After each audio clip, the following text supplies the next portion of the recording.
Okay, this is my 1995 Ford F150 with the 300. I have a problem. Whenever I turn on the AC compressor, well, when it's idling, it idles okay.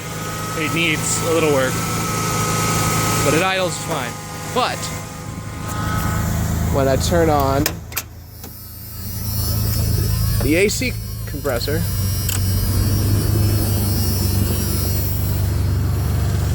it clicks very loudly, and I don't know what it is. So, any questions or answers, preferably, would be appreciated. So, and then as soon as you turn off the compressor, it stopped clicking.